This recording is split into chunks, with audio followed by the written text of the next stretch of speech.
한 주간의 학기 소식을 돌아보는 시간 주간 리뷰 이민지입니다. 안녕하세요, 광식입니다. 네, 감독님 잘 지내셨어요? 네, 한 주가 어떻게 지나갔는지 모를 정도로 너무 일이 많아서 네. 너무 바쁘게 지나갔고 또 중간에 또 플레이오프가 또 있었잖아요. 네, 맞아요. 네, 그래서 학기 챙겨보랴, 제 일하랴 너무 바쁘게 지나갔어요. 이제 또 대회 앞두고 네, 계시죠? 4월 초에 중등부 대회가 있어서 그거 열심히 준비하고 있어요. 지난주 아시아리그는 플레이오프에 돌입했는데요. 3전 2선승제로 치러진 세미파이널 두 시리즈 살펴보겠습니다. 먼저 살펴볼 매치업은 레드이글스와 아이스벅스의 맞대결이었습니다. 지지난주 정규리그 마지막 시리즈에서 모의고사를 펼쳤던 양 팀이었는데요. 1차전에서는 전통의 강호 레드이글스의 저력이 빛났던 경기였습니다. 1피리어드 미타무라 코에이가 선제골을 기록했고 2피리어드 오사와 요토와 쿠지슈에이가 연달아 추가골을 성공시켰습니다. 3피리어드 막판 아이스벅스의 사이토 테츠야가 만회골을 터뜨렸지만 추격하기엔 시간이 아쉬웠습니다. 슈팅수 31대 21, 레드이글스가 10개 앞섰고 나리사와 유타는 20세이브 1실점, 쿠우지 유타카는 28세이브 3실점을 기록했습니다. 2차전에서도 리드를 잡은 건 레드이글스였습니다. 2피리어드 중반 파워플레이 찬스를 살린 쿠지슈에이였고요. 3피리어드 초반 타가키 켄타가 추가골을 성공합니다. 3피리어드 중반 파워플레이 찬스에서 스즈키 유타가 추격의 불씨를 당겼지만 승부를 원점으로 돌리기엔 역부족이었습니다. 결국 2승으로 결승에 선착한 레드이글스 홋카이도였습니다. 게임 보고 어떠셨어요? 일단 저는 엔트리를 보고 네. 오랜만에 그 엔트리가 꽉 차 있는 네. 걸 보고 되게 플레이오프를 확실히 양 팀 다 잘 준비를 했구나 이런 생각을 했었고 하쿠조링크에서 홈 경기를 치른 레드이글스였기 때문에 확실히 좀 여유 있는 플레이들이 많이 돋보였던 것 같아요. 네. 레드이글스 홋카이도 같은 경우에는 오히려 이번 플레이오프 준결승전에서 조금 더 수비적인 모습을 많이 보여줬거든요. 네. 그래서 니코 아이스벅스도 수비적으로 하다가 역습을 노리는 팀들인데 양팀 모두 좀 그렇게 하다 보니까 경기 자체가 그렇게 스피드 있고 뭐 박진감 넘치는 그런 느낌은 네. 좀 덜 받았어요. 조금 보면서 루즈하다라고 느낄 네. 법한 그런 경기였죠. 근데 확실히 뭐 득점 할 때 그 찬스에 있어서는 굉장히 강한 공격력을 보여주는 레드이글스였고 반면에 또 니코 아이스벅스도 굉장히 좋은 역습 찬스를 노렸지만 레드이글스의 그 탄탄해진 수비를 뚫기가 쉽지 않아 보였습니다. 네. 또 레드이글스 같은 경우에는 그러니까 파워플레이 굉장히 잘하잖아요. 네. 이번 그 리그에서 탑 1으로 파워플레이 성공률을 가지고 있는데 첫 번째 골도 사실 경기 기록상에는 5대5지만 사실 그 파워플레이 막바지에 들어갔던 골이었고 또 쿠지슈에이 선수라든가 타가키 켄타 같은 좀 베테랑 선수들이 확실히 플레이오프에서 좀 저력을 보여주면서 득점도 만들어내고 하는 모습 보면서 확실히 경험 있는 선수들이 역할을 해주는 그런 시리즈였구나 이런 생각을 했고 니코 아이스벅스는 스즈키 형제가 좀 아쉬웠고 또 후르아시 마쿠루 선수도 조금 헤매는 듯한 모습이 많이 보였어요. 확실히 그리고 테라우 유리 선수의 부재도 그렇죠. 좀 아쉬움이 컸고 역시나 존재감을 확실하게 보여주는 건 후쿠우지 골리였는데 정말 이건 누가 봐도 들어갈 것 같은 골이었는데도 다리를 뻗어서 맞거나 손을 뻗어서 맞거나 하는 그런 경기 운영 능력이 굉장히 좋아 보였고요. 100% 몸 상태로 플레이오프를 준비했구나 이런 느낌을 받을 정도로 좋은 모습을 보여줬고 또 선방을 보여줬지만 결과가 좀 아쉬운 그런 시리즈였습니다. 네, 제가 왜 이런 경기 스타일이 나왔을까를 조금 생각해 봤을 때 지난 시리즈에서 이제 이글스, 아이스벅스를 상대로 슈팅 수가 2배 차이가 나는데도 불구하고 한 점 차이로 겨우 이기고 좀 약간 이런 힘든 경기를 했어요. 두 경기 다. 맞아요. 그랬기 때문에 좀 준비를 해서 나오지 않았나 그 부분에 대해서 조금 방어적으로 나올 수밖에 없는 이유였지 않나라는 생각도 좀 해봤고요. 그리고 저도 플레이오프를 직접 뛰어보지는 못했잖아요. 그래서 이제 집에 있는 그 뛰어본 경험이 있는 아, 선수에게 이민호 선수. 네, 한번 네. 물어봤어요. 지금 코치님이죠. 네, 이민호 맞아요. 코치. 네. 그래서 이게 정규 그냥 리그 시즌과 플레이오프가 좀 많이 다르냐 결과 예상을 좀 같이 해보자는 식으로 이제 얘기를 해봤는데 저는 사실 계속 결과가 알 수 없었기 때문에 이번에도 또 모르지 않을까라고 했는데 아니라고. 그래도 플레이오프에서는 확실히 HL 안양과 이글스가 좀 쉽게 이겨서 올라갈 거다라고 얘기를 하더라고요. 그래서 그런 부분이 어떤 게 있냐면 선수 교체가 좀 많은 팀들이 있는 반면에 네. 두 팀 같은 경우는 그래도 베테랑 선수들이 많이 포진되어 있는 팀이잖아요. 그러다 보니까 확실히 플레이오프는 그 경험이 있는 선수들이 훨씬 유리하다라는 얘기를 하더라고요. 그래서 또 그런 부분이 있구나 하고 경기를 본 기억이 있는데 역시나 득점한 선수들을 살펴보면 대부분 이제 베테랑 선수들이고 그렇죠. 많이 얘기 들어본 선수들이기 때문에 확실히 이런 부분이 경험에서는 진짜 무시를 할 수가 없구나라는 걸 좀 느끼게 됐습니다. 맞아요. 저도 플레이오프를 경험해본 그 선수들을 생각해보면은 플레이오프가 오히려 정규 리그 때보다 네. 그 실수 하나가 바로 실점으로 직결이 되거나 네. 아니면 큰 실수가 상대한테 큰 찬스를 주는 경우가 네. 많더라고요. 그래서 좀 적극적인 플레이보다는 조금 더 수비적으로 좀 안정적인 플레이를 선택하는 경향이 더 많았고 실제로 이번 레드 이글스 홋카이도와 또 니코 아이스박스의 경기를 봤을 때 네. 실수가 좀 치명적인 맞아요. 어떤 그 상대한테 공격을 주는 상황을 많이 연출했기 때문에 그래서 조금 더 안정적으로 플레이하는 모습이 많이 보이지 않았나 그런 생각을 많이 했습니다. 네, 그리고 안양에서는 HL 안양과 크레인즈의 세미파이널 맞대결이 있었습니다. 하이라이트 영상 보시면서 함께 얘기 나눠보도록 하겠습니다.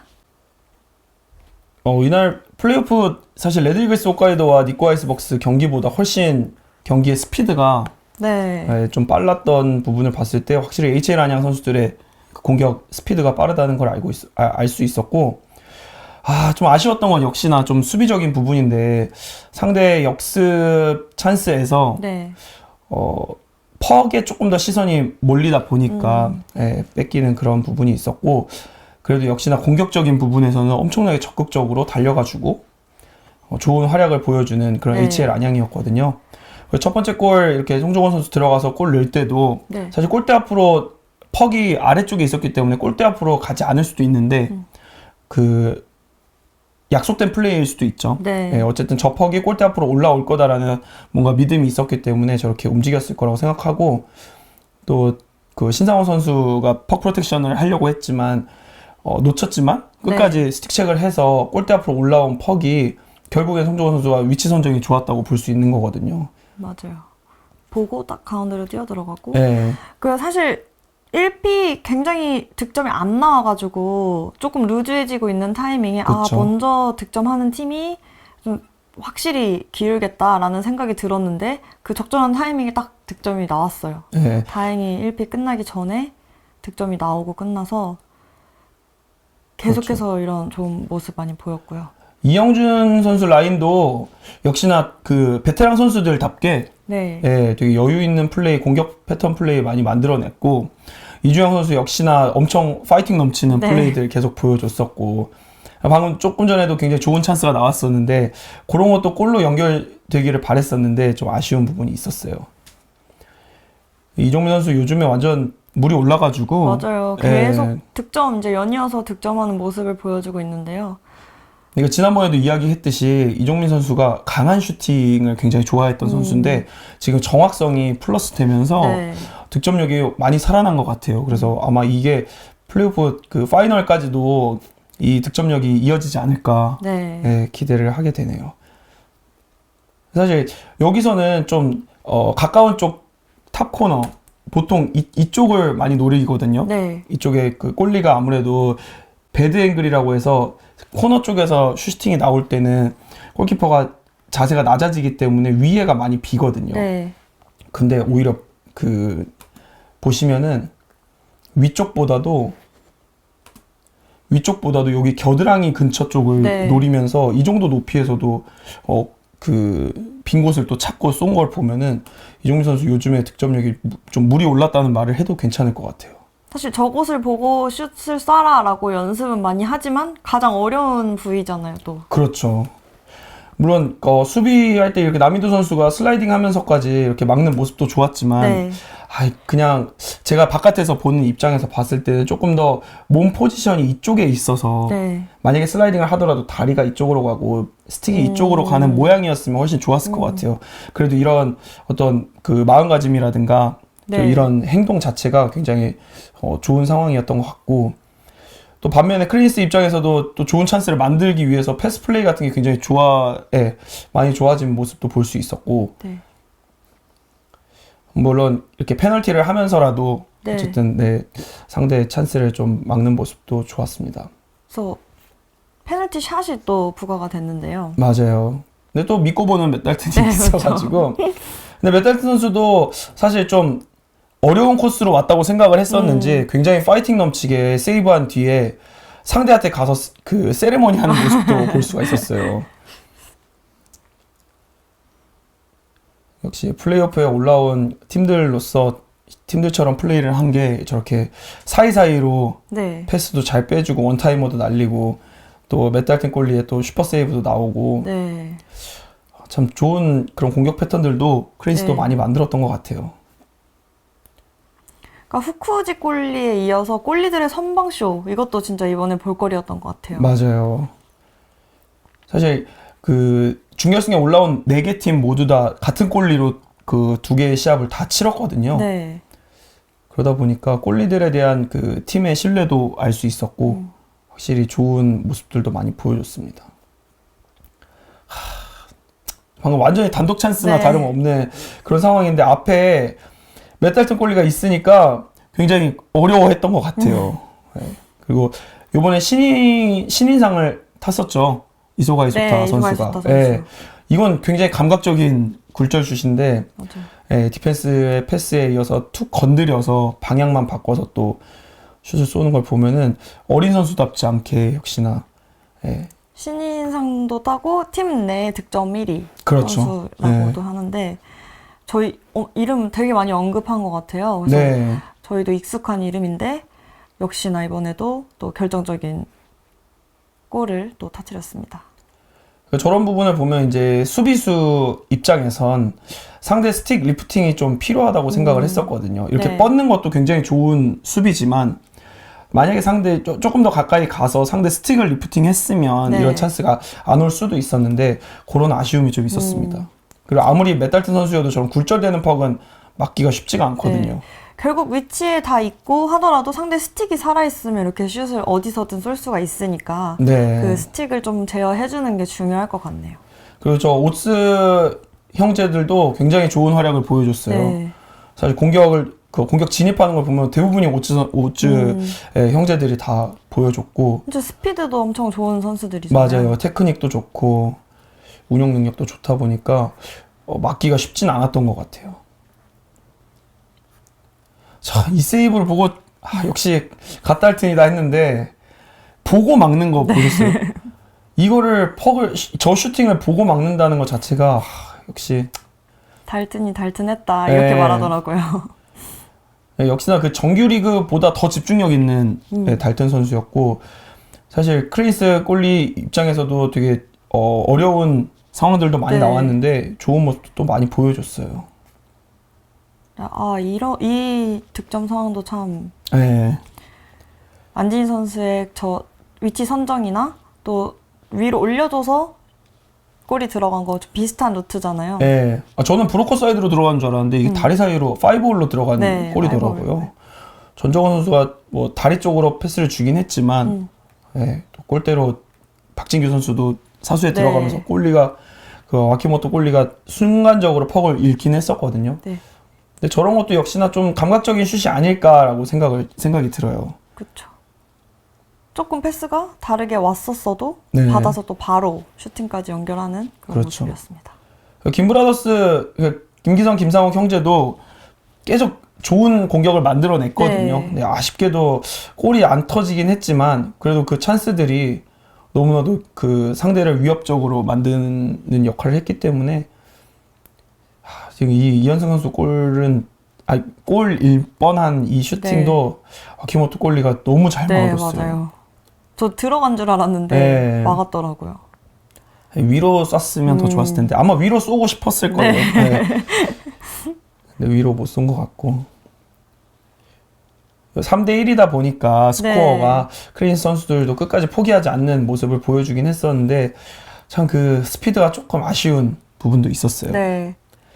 그리고 강윤석 선수의 방금 골 같은 경우에는 이제 김상욱 선수가 교체돼서 들어오고 난 뒤에 패스 주고 상대 슬라이딩을 저는 인상 깊었던 게 요 상대가 스틱을 깔고 누워 있으니까 여기 위로 점프를 하는 모습이 되게 인상적이었어요. 가볍게 점프해서 피하고 정확히 오는 퍽을 굴절시키는 이 모습이 되게 경험 있는 선수답다 이런 생각이 좀 들었죠. 이거는 아까 그 웨달튼 골리도 굴절되는 슛 막기 힘들었지만 이건 막을 수가 없거든요. 그렇죠. 그 이 셋의 그 포지션이나 공격 루틴이나 이게 너무 좋았던 것 같아요. 그렇죠. 그리고 사실 골키퍼가 이렇게 링크장을 반을 잘라서 사이드에서 사이드로 나가는 패스는 아무래도 움직이는 양이 많다 보니까 맞아요. 막기가 쉽지가 않아요. 네. 그런데 한번 반대쪽으로 흔들고 나서 들어왔던 퍽이기 때문에 그냥 빈 골대가 네, 나왔어요. 훨씬 막기가 어려웠을 거예요. 사실 이런 게 저희 코치들 입장으로서 많이 주문을 하고 원하는 그렇죠. 플레이이긴 한데 그 반대로 이런 패스가 넘어가는 것 자체가 또 쉽지 않고 상대편이 다 이렇게 포진해 있는 상태에서 네. 쉽지 않은데 또 이런 좋은 그림이 나왔어요. 그래서 이런 거는 또 보면서 조금 배우려고 하는 이런 것도 중요할 것 같아요. 하다못해 점프까지 배웠으면 좋겠어요. 그리고 크레인스가 일찌감치 MT를 만들었거든요. 네. 골키퍼를 빼고 플레이를 했는데 계속해서 이게 너무 아쉬웠어요. 정말 2명, 3명이 골키퍼가 되더라고요. 그래서 정말 하나쯤은 들어갈 법도 한데. 지금 수차례 그냥 꼬리겠거니 했던 슈팅이나 패싱들이 어떻게 다 다 하나같이 먹고. 막혀가지고 어쩌면 MT넷에서 이 정도 찬스면 하나는 들어가잖아요. 그렇죠. 좀 보기 드물었던 네. 그런 경기였던 것 같습니다. 또 반면에 크레인즈 선수들이 얼마나 간절히도 골키퍼처럼 그렇죠. 이렇게 움직여줬으면 저게 다 몸을 맞을까 싶기도 했고요. 달튼 골리 이겼으니까 네. 너무 좋아했지만 끝나고 나서의 그 모습을 보면 한 골을 굉장히 아쉬워하는 것 같더라고요. 그리고 송종원 선수의 첫 번째 득점이 그래도 1피리어드 끝나기 전에 터진 게 네. 경기의 흐름상 팀이 이기는데 굉장히 수운 그 상황이지 않았나 네, 그런 맞아요. 생각을 해봅니다. 저는 다음 경기 때는 이제 와키모토 우유아 골리를 안 쓰고 또 교체를 할 줄 알았는데 그대로 똑같은 골리를 쓰고 역시나 HL 안양도 달튼 골리를 내보내더라고요. 이날은 1피리어드 때부터 좀 더 그 전날 시합에 비해서 좀 더 적극적인 공격을 보여줬었고 맞아요. 이렇게 하이팁 때는 가운데서 하이팁을 만드는 HL 안양 그 파워플레이 같은 거 봤을 때 저 굴절되는 슈팅으로 어제도 골을 실점도 했었고 또 득점도 만들었던 입장에서 또 한 번 저런 득점이 나와가지고 골키퍼 입장에서도 되게 힘들었을 거고 또 저런 득점을 센스 있게 만들어낸다는 거에 HL 안양의 또 그 득점력에 한 번 더 감탄하게 되는 그런 장면이었습니다. 사실 이런 건 잡아서 플레이를 하려고 할 수도 있었거든요. 맞아요. 네, 저렇게 툭 굴절시키는 연습을 아마 했었을 거예요.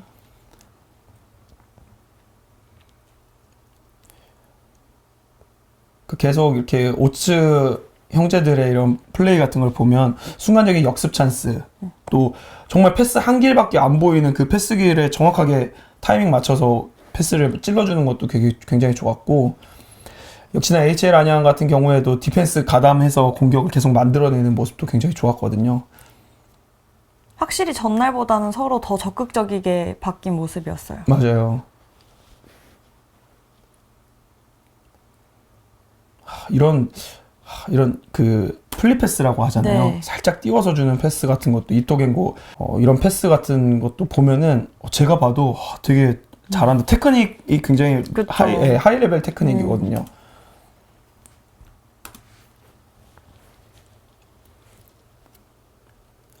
페널티 킬링에서도 또 좋은 모습 보여주는 HL 안양이었고요.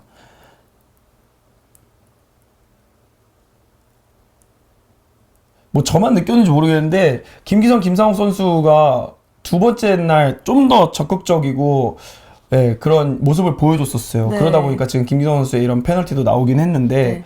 이 페널티가 또 한 번 전날에 페널티샷. 이어서 네. 페널티 샷을 또 주시더라고요. 심판들이. 역시나 멜타트 선수 보면은 막은 뒤에 퍽을 안 보고 상대를 봐요. 이것도 살짝 약간 멘탈을 흔드는. 그렇죠. 상대 기죽이게 하는 네, 좀 그런 중요하죠, 모습 중 이런 하나죠. 부분도. 네. 김상우 선수 이거 전매 네. 특허인데 정말 슛을 쏠 것 같이 하다가 반대 찔러주는 이런 패스는 정말 아시아리그에서 정말 그 넘버원인 것 같아요.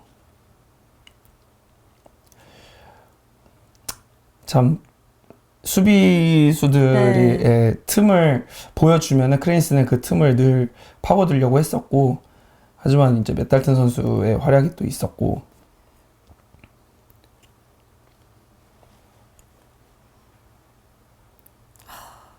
남이두 선수, 네. 남이두 선수 이거 득점했어야 되는데 반대쪽으로 조금만 움직였으면 훨씬 좋았을 텐데. 이현승 선수였네, 패스 준 선수가. 그렇죠. 예. 네, 아마 나와서 좀 뭐라고 했을까요? 얘기를 하지 않았을까.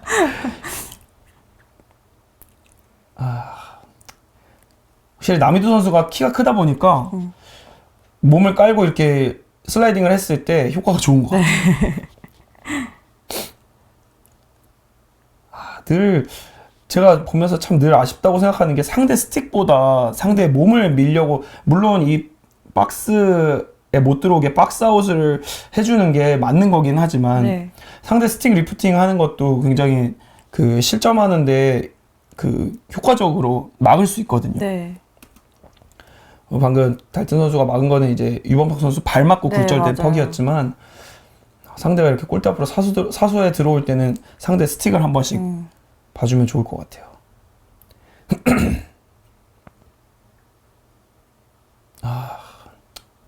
그쵸? 지금 또. 네, 또 빠른 타이밍이나 강한 슛보다도 정확한 슛을 노리면서 이종민 선수 또 연속 득점이 또 나왔었고요. 이런 거 보면 이제 김기성 선수, 김상욱 선수가 눈에 보이는 것 같아요. 네. 좋은 위치에 있는 것도 있었지만 좋은 패스가 또 있었던 거니까요. 그렇죠. 그리고 저런 걸 또 받아서 넣어줄 수 있는 선수들이 있고요. 와키모토 유야 선수도 알았어요. 저쪽으로 퍽이 갔을 때 이 슛이 나올 거라는 걸. 근데 한 타임 늦게 쏘니까 타이밍을 놓치는 슛 같은 것도 있었고, 방금 이현성 선수, 전 이거 골인 줄 알았거든요. 네, 골대를 맞고 나온 네. 슛이었죠. 슈팅 자체가 워낙 빠르기도 했었고, 그래서 저는 네. 안쪽 들어간 줄 알았었는데 그냥 포스트 맞고 나온 걸로 판정이 됐고, 그렇게 또 보이기도 했고요. 네. 아쉬웠던 부분이기도 했습니다. 이거 그냥 들어가는 그 루트였는데. 네, 역시나 이쪽 코너에서 슛 쏘다 보니까 이쪽 사이드로 노리는 네. 걸 보면은 이쪽이 많이 빈 거를 선수들도 다 알고 있는 것 같아요.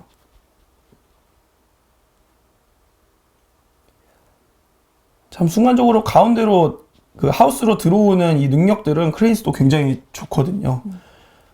네, 맷달튼 선수의 그런 세이브를 봤을 땐 참 대단한 것 같고, 네. 지금 사실 이런 것도 보면은 마침 골리캠이 있어서 말씀을 드리면 자기 다리 사이로 흘러 들어간 걸 달튼 선수가 몰랐거든요. 네.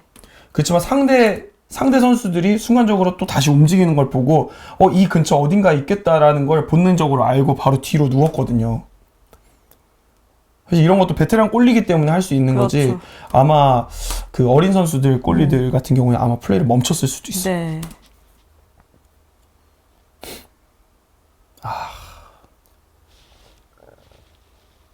계속 굴절되는 플레이를 할 수 있는 게 골대 앞에 사수에 들어가는 선수들 때문인데, HL 안녕 선수들은 그런 걸 놓치질 않는 것 같아요. 이것도 엠티넷 상대 또 엠티넷 상황을 만들어줘가지고 또 득점할 수 있는 기회가 있었는데 저것도 너무 아쉽게 됐죠. 맞아요. 뭐 아무튼 결과적으로 봤을 때 HL 안양 선수들은 2경기로 네.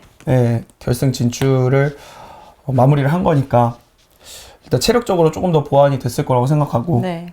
동시에 레드이글스 홋카이도 같은 경우에도 또 두 경기로 예, 마무리했기 때문에 두 팀 모두 플레이오프 준결승을 봤을 때는 굉장히 체력적으로 아끼는 그런 상황이기 때문에 잘 치렀다고 생각을 하고요. HL 안양의 적극적인 공격과 네. 또 이제 다소 수비적으로 좀 플레이를 했던 레드이글스 홋카이도랑 둘이 붙었을 때 또 결승전을 보게 되잖아요. 네. 그 두 팀이 어떻게 붙을지 굉장히 기대가 되는 준결승전이었습니다. 맞아요. 서로의 경기를 보고 어떤 또 이제 분석을 가지고 나올지 좀 이게 기대되는 점입니다. 이제는 정말 마지막까지 다다른 아시아리그입니다. HL 안양과 레드이글스 홋카이도의 플레이오프 파이널만 남겨두고 있는데요. 오전 3선승제로 치러지는 이번 파이널은 먼저 1, 2차전은 정규리그 2위를 기록한 레드이글스의 홈에서 치러지겠고요. 이번 주 주말 도마코마이로 떠나는 HL 안양이 되겠습니다. 그리고 다음 주 목요일이죠. 23일부터는 안양에서 한 경기로 펼쳐지겠습니다. 우선 정규리그 상대 전적을 살펴볼까요? 총 8번의 맞대결을 펼쳤던 양팀 9월 원정에서는 1승 1패를 기록했었고 10월 홈에서는 모두 승부샷까지 가는 접전 끝에 원정팀 레드이글스가 승리했습니다. 11월 도마코마이 원정에서는 HL 안양이 수입하면서 되갚아줬고 12월에 이어진 안양 홈시리즈에서도 홈 스윕승을 거뒀습니다. 그래서 5승 3패를 기록하며 상대 전적에서는 우위에 있었던 HL 안양이었습니다. 상대 맞대결에서 주요 스탯을 비교하자면 경기당 평균 슈팅은 양팀 비슷한 가운데 득점 부분은 HL 안양이 앞선 모습이고요. 파워플레이에서도 양팀 비슷한 수치를 보여주는데 정규리그 전체 수치와 비교했을 때 이글스가 리그 평균 50%대를 기록한 반면 HL 안양에는 절반에도 못 미치는 수치를 보여주고 있습니다. 양팀 골리 살펴보겠습니다. 정규리그에서는 8경기 모두 맷달튼과 나리사와 유타의 맞대결이었는데요. 맷달튼은 93.1 세이브 성공률을 보이고 나리사와는 88.3%로 다소 차이가 있습니다. 정규리그에서 가장 많은 출전 시간을 보유하고 있는 1, 2위 골리고 또 양국을 대표하는 골리이기 때문에 한치도 물러설 수 없는 대결이 되겠습니다. 네, 이번 이제 파이널만 남겨두고 있는데요. 저는 HL 안양에서는 세미파이널에서도 봤듯이 이종민 선수의 또 활약이 좀 기대가 되고 또 공격면에 있어서 이제 여러 좋은 모습들이 나왔잖아요. 라인별로 각각의 그렇죠. 색깔이 있는데 그런 모습들을 또 보는 재미가 있지 않을까 싶습니다.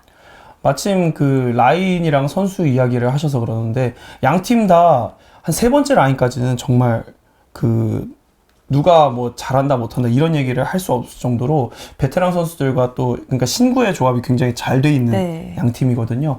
그러다 보니까 각 라인별로의 개성 그리고 그 케미를 상대팀 라인이랑 또 붙었을 때 그 네. 어떤 케미스트리를 보면 굉장히 재밌을 것 같고요. 누구도 반박 못할 겁니다. 아마 양 팀 어느 팀이 더 실수를 줄이느냐의 싸움이 될 것 같아요. 네. 네. 이렇게 큰 승부 같은 경우에는 작은 실수가 승패를 가르기도 하기 때문에 누가 더 실수를 줄이는지가 관건이 될 것 같고 양팀 모두 뭐 공격적인 파괴력이라든가 뭐 수비적인 부분이라든가 거의 그 완벽하다고 볼 수가 있기 때문에 창과 방패의 대결 또는 어느 팀이 공격하면 그게 창이 될 거고 네. 수비하는 팀이 방패가 될 텐데 팬들 입장에서는 가슴 졸이며 볼 수도 있고 네. 아니면 굉장히 시원시원한 하키를 볼 수도 있고 아마 둘 중 하나의 케이스가 되지 않을까 네. 그렇게 생각을 합니다.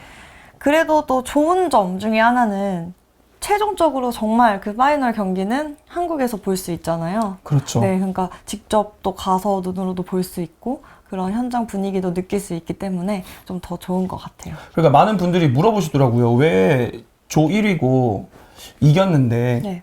준결승전도 이겼는데 왜 안양에서 먼저 안 하고 그 원정으로 가서 먼저 하느냐. 네.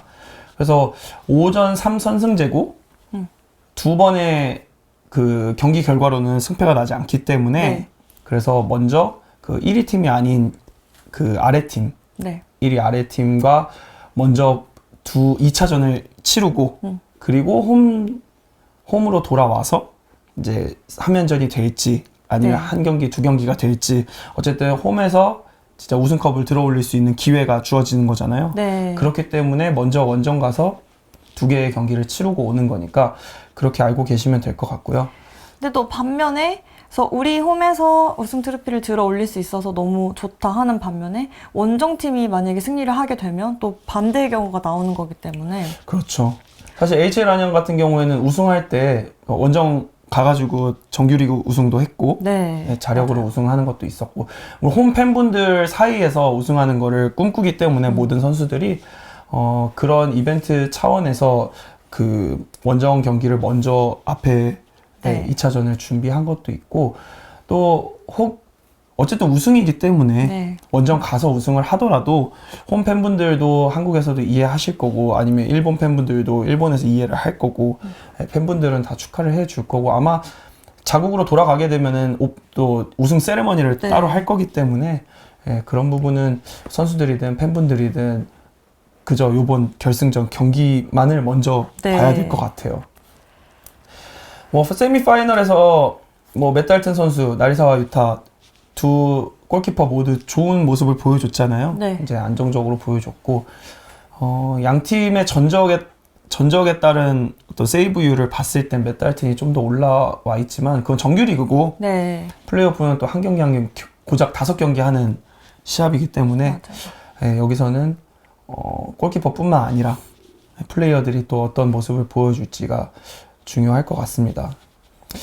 파워플레이에서 50% 이상의 성공률을 가지고 있었던 레드 이글스지만 또 HL 안양 상대로는 그 정도의 성공률은 안 가지고 있거든요. 맞아요. 그러니까 양 팀의 그 페널티 관리, 반칙 관리도 굉장히 중요할 것 같고 수비 제 생각에는 네, 수비. 지금 레드 이글스 홋카이도 같은 경우에 조금 적극적인 수비를 보여줬지만 HL 안양은 이제 공격이 곧 수비다라는 어떤 그런 느낌의 경기력을 보여줬었기 때문에 결승전에서 그런 성향의 두 팀이 만난다면 결과가 어떻게 될지 그런 부분도 조금 신경 쓰시면서 보시면 재밌으실 것 같아요. 오늘 저희가 준비한 소식은 여기까지입니다. 저희는 다음 시간에 아시아리그 1, 2차전 소식과 함께 찾아뵙도록 하겠습니다. 지금까지 이민지, 오광식이었습니다. 지금까지 시청해주셔서 감사합니다.